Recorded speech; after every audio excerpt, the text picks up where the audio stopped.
नमस्कार दोस्तों, मैं मनोज कुमार और आप मेरे साथ देख रहे हैं मरुद्रा प्राइम न्यूज। दोस्तों, आज की इस वीडियो में हम ऐसी न्यूज़ की बात करने वाले हैं जो सभी न्यूज़ों का आधार होता है। जी हाँ, मेरा कहने का मतलब है कि आज की इस वीडियो में मैं बात करूंगा एक ऐसे मुद्दे की जिस मुद्दे के पीछे दिन प्रतिदिन चलने वाली सभी जो न्यूज़ें हैं वो आधारित है, उसका आधार है। मेरा आज की इस वीडियो का जो विषय है वह है समाज में अपराध का जिम्मेदार कौन। जी हाँ, समाज में घटित होने वाले अपराध का जिम्मेदार कौन है। लगभग सभी प्रकार के अपराधों, जितने भी अपराध घटित होते हैं वह सारे के सारे लगभग सामाजिक होते हैं। चाहे हम इसको राजनीतिक, फाइनेंस या फिर आर्थिक अपराध इस प्रकार के डिवाइडेशन करके इसको बांट दें, लेकिन ये सारे अपराध सामाजिक है, क्योंकि प्रत्यक्ष या अप्रत्यक्ष रूप से इसमें समाज का ही नुकसान है। चाहे वो किसी एक व्यक्ति के खिलाफ किया गया मर्डर हो जिससे समाज प्रभावित होता है तो वह सामाजिक अपराध है। चाहे किसी एक व्यक्ति ने देश का बड़ा पैसा लूट करके जो बाहर भाग जाता है, वह चाहे इसको आर्थिक अपराध में परिभाषित करे, लेकिन यह भी एक सामाजिक अपराध है, क्योंकि जो पैसा वो लेके भाग रहा है उसमें वो बैंकों से लेके भाग रहा है और सरकारी पैसे का उपयोग कर रहा है। तो सरकार को दिया गया जो पैसा है वो हमारे टैक्स के माध्यम से दिया गया, हमारे समाज ने उसको दिया है। तो कोई भी अपराध प्रत्यक्ष या अप्रत्यक्ष रूप से समाज को ही प्रभावित करता है। तो इन अपराधों के पीछे आधार क्या है? क्या इसके पीछे समाज जिम्मेदार है? क्या इसके पीछे कानून जिम्मेदार है? या फिर इसके पीछे सत्ता या सरकार जिम्मेदार है? या फिर हम कहीं किसी ऐसे व्यक्ति को, ऐसी संस्था को आदर्श मानकर बैठे हैं जो हमारी सोच को इस प्रकार लेके जा रहा है कि इसके पीछे वह जिम्मेदार है? तो ये हमें तय करना है कि इन अपराधों के पीछे जिम्मेदारी किसकी है आखिर। नंबर एक, पहली बात आती है समाज की। क्या इसके पीछे समाज जिम्मेदार है?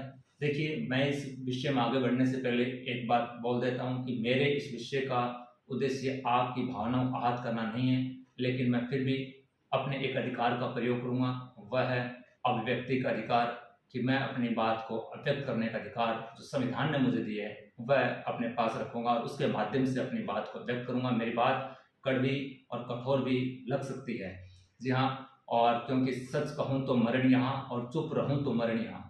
जो जितना बड़ा लुटेरा है उतना ही पूजित चरण यहाँ। शोषण का रावण जिंदा है, रामायण अभी अधूरी है, और मैं हर खतरे से वाकिफ हूँ, पर सच कहना बड़ा जरूरी है। दोस्तों, सच्चाई यही है, जैसे जैसे विकास आगे बढ़ा, शिक्षा, एजुकेशन, डेवलपमेंट सब हुआ, वैसे वैसे समाज में कुछ परिवर्तन भी आए और होना भी चाहिए। अच्छी चीज़ों को हमने समावेश भी किया, लेकिन इसके साथ साथ कुछ नेगेटिविटी, कुछ बुरी चीज़ें भी हमारे समाज में आई। हमारा समाज संस्कारों से बंधा हुआ, भारतीय समाज धर्म, संस्कृति, परिवेश के माध्यम से अपनी विभिन्नताएं रखता है। हर वर्ग यहाँ अलग अलग धर्म से, अलग अलग संस्कृति से बंधा हुआ है, और संस्कृति और सांस्कृतिक मूल्य हमारी विरासत है। इन्हीं को लेकर हम आगे बढ़े थे। पुराने समय में जहाँ बुजुर्ग व्यक्ति हमारी छोटी बड़ी बातों का पंचायतों के माध्यम से या आपस में बैठे करके इन बातों का समझौता करते थे, वहीं अब ऐसी कोई व्यवस्था नहीं है।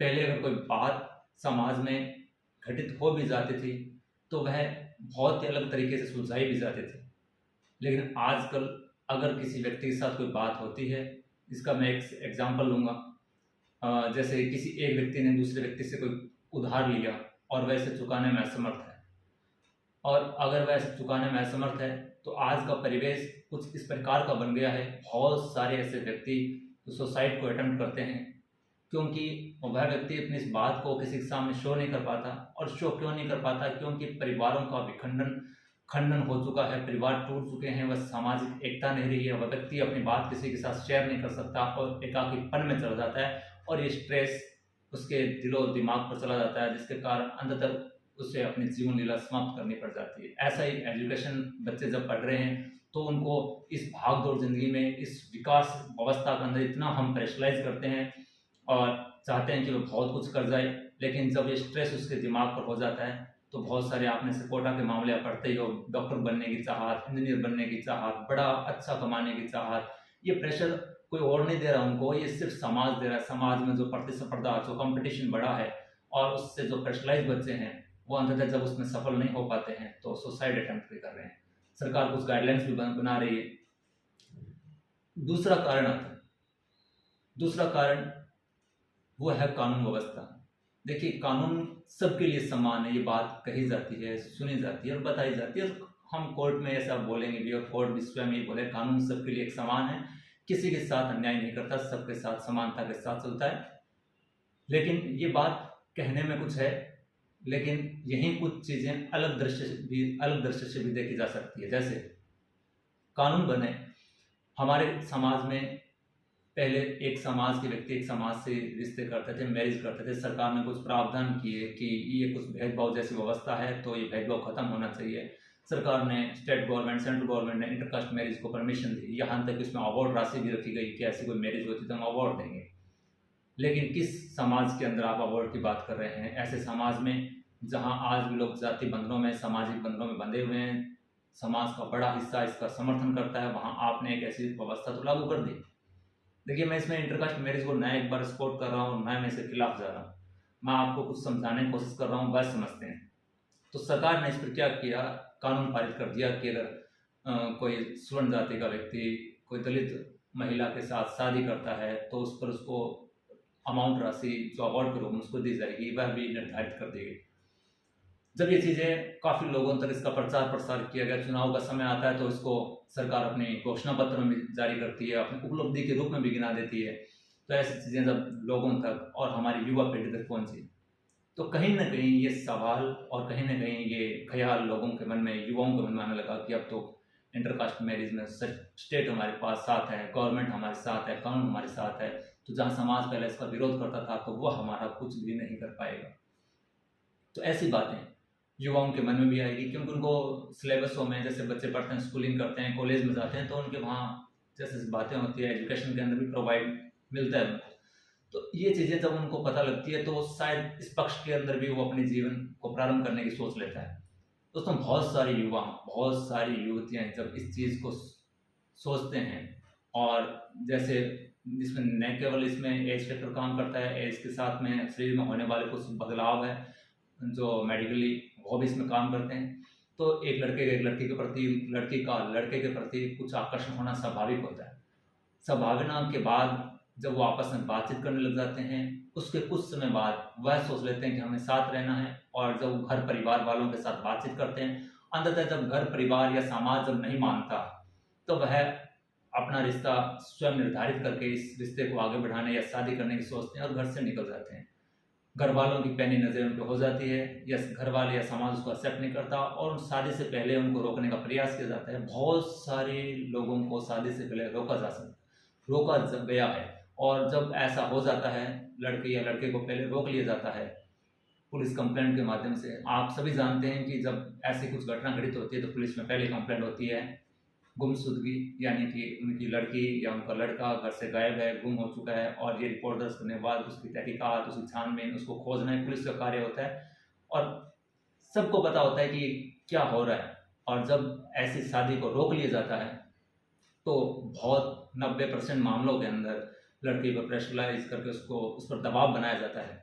दबाव बना करके उसे लड़के के खिलाफ तैयार किया जाता है, और लड़के पर एक वर्ग विशेष, एक समाज, एक जाति अपनी इज्जत बचाने के लिए लड़के पर झूठे आरोप लगा देती है कि इस प्रकार मुझे बहलाया फुसला करके मुझे ले जाया गया, ठीक है, मेरे साथ ये घटना घटित हो गई।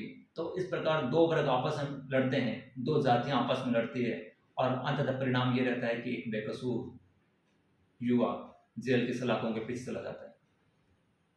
हाँ, बिल्कुल, हमारे देश में बार बार ये सरकार डिमांड करती है, कोर्ट स्वयं बोलता है कि भारत में जो अपराध है वो लगातार बढ़ रहा है, और भारत में जो भी मामले कोर्ट में चल रहे हैं वो पेंडिंग है। पर कोर्ट करे क्या, कानून क्या करें? आप ये भी जानिए कि मामले पेंडिंग है, ये तो बात का एक पक्ष है, लेकिन कितने मामले हैं जो झूठे हैं, जो पेंडिंग है?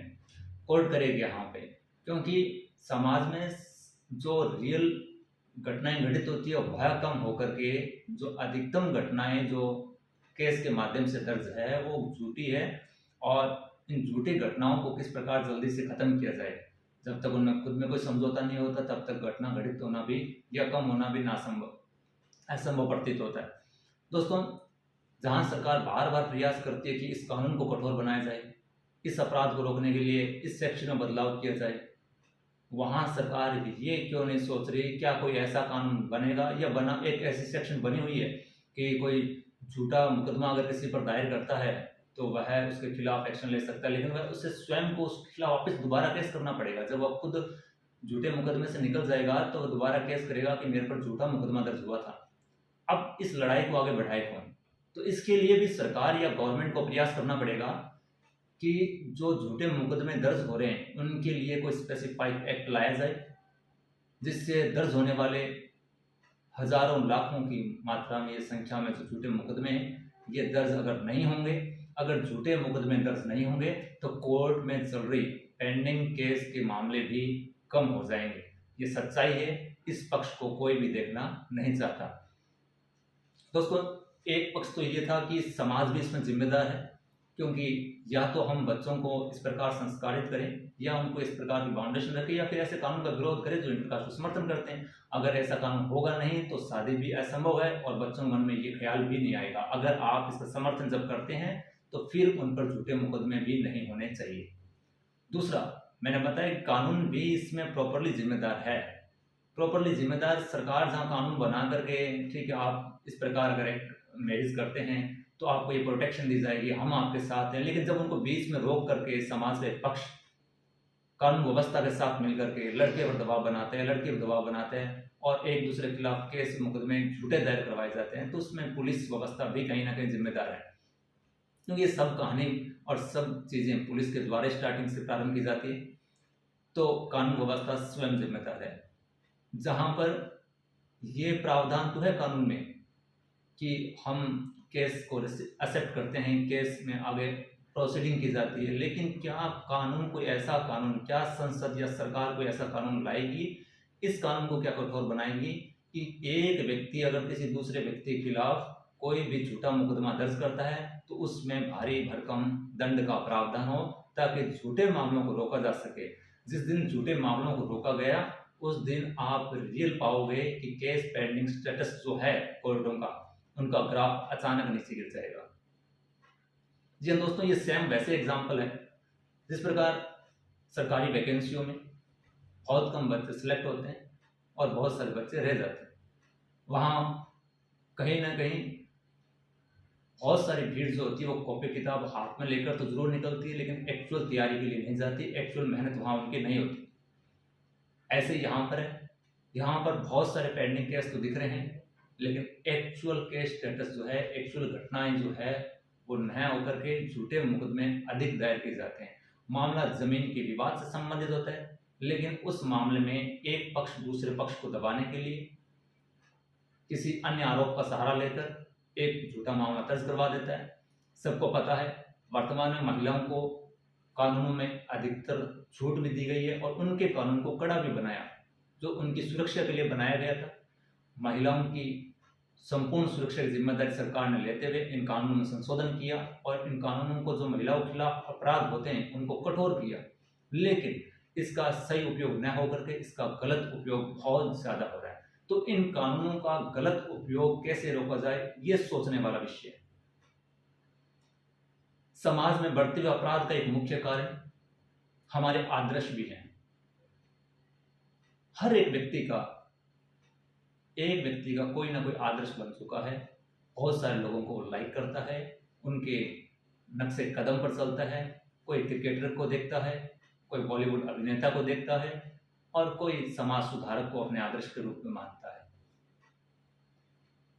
या फिर यूं कह लीजिए कि बहुत सारे बच्चे, बहुत सारे युवा जो है बढ़ते हुए इस आधुनिक युग के अंदर मीडिया प्रभाव के कारण जो टीवी पर फिल्में या बहुत सारे प्रोग्राम दिखाए जाते हैं उनको देखते हैं और उनके जैसे बनने के लिए या उनकी जो कही बातों को सत्य मानकर आगे बढ़ते हैं।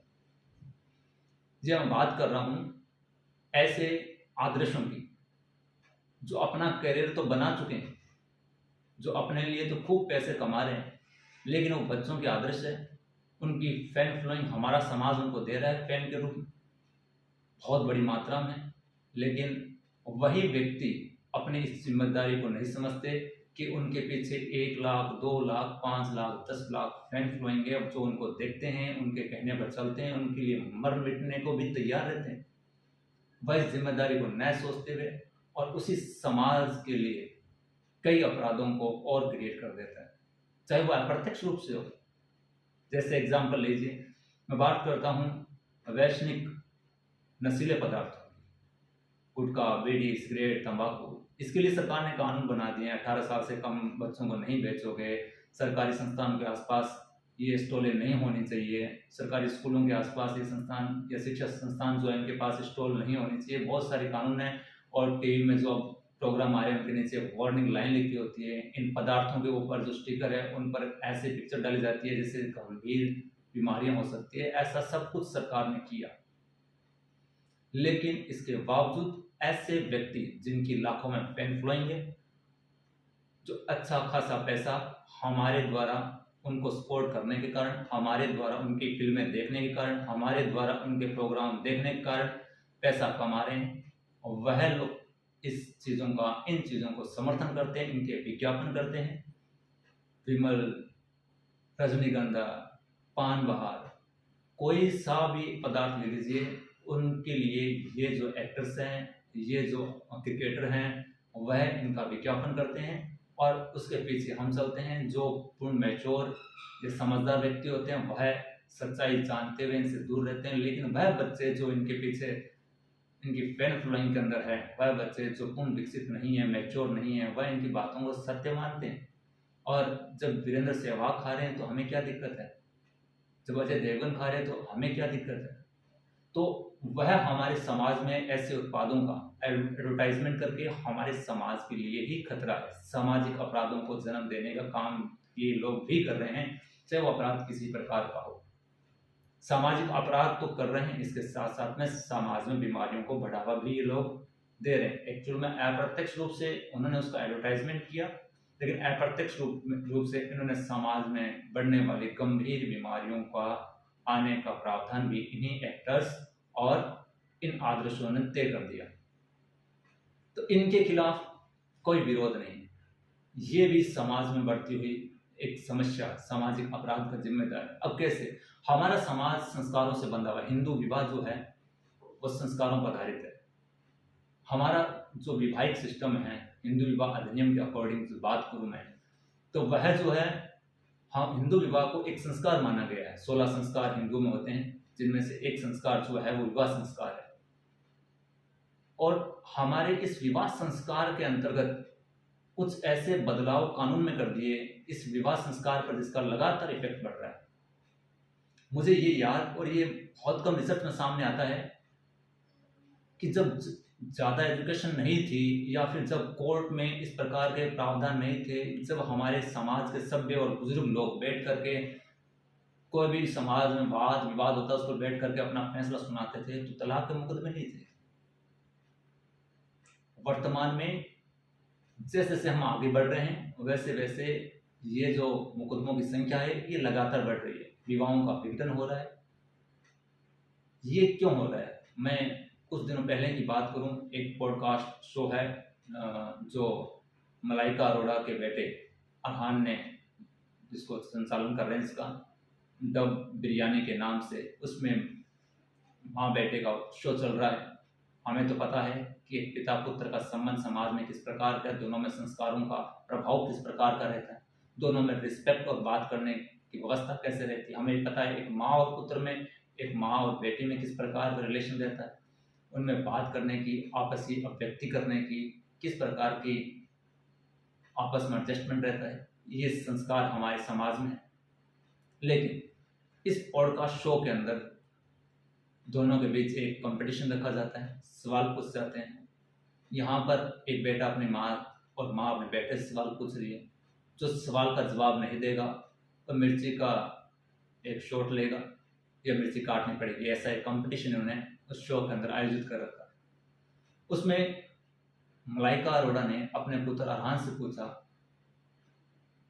कि आपने अब तक कितने लोगों के साथ, कितनी महिलाओं के साथ रिलेशनशिप बनाए। उनके बेटे की आयु 21 वर्ष है मात्र। और एक माँ अपने पुत्र से एक प्रोग्राम पर यह क्वेश्चन पुट करके हमारे समाज को, देखने वाले सामाजिक बच्चों को किस प्रकार की दिशा दे रही है, ये वास्तव में क्वेश्चन वाचक।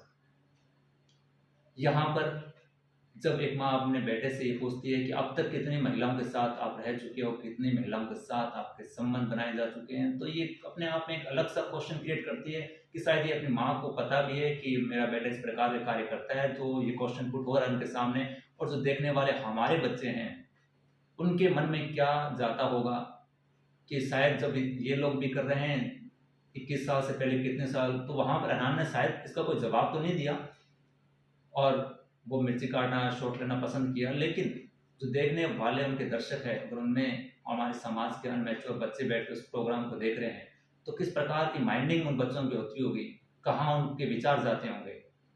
यहाँ एक पुत्र फिर अपनी माँ से पूछता है कि आप अपने अगली शादी कब कर रहे हो, वो इवेंट कौन सा है, वो डेट कौन सी है।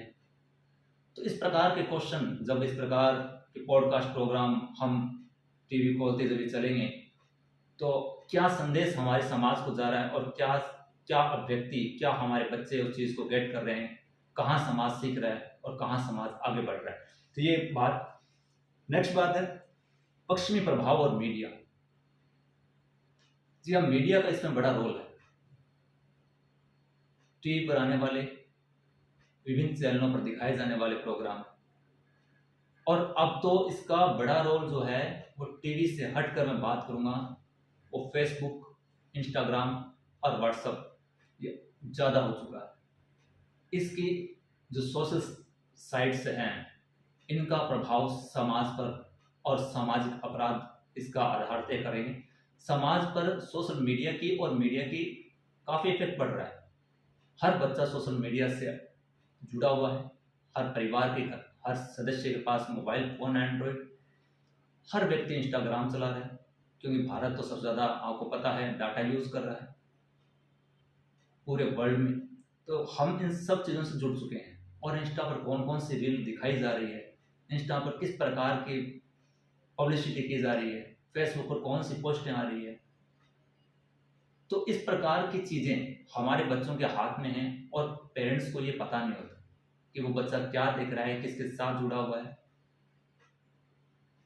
ये भी बच्चों की जो विचारधारा है, बच्चों का मानसिक संतुलन है, उसको बदलने में काफ़ी अहम भूमिका निभा रहा है।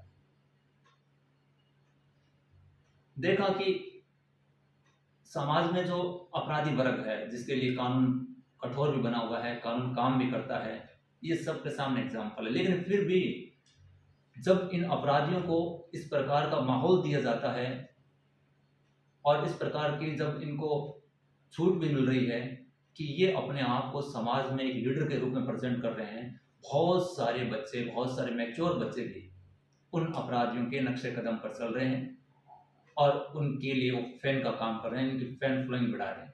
ये भी अपने आप में सोचने का विषय है। सरकार को इस पर भी काम करने की आवश्यकता है कि कोई भी अपराधी हो, उसका इंस्टाग्राम, उसका फेसबुक अकाउंट ये एक्टिव न हो, ऐसी कोई व्यवस्था भारत में की जानी चाहिए।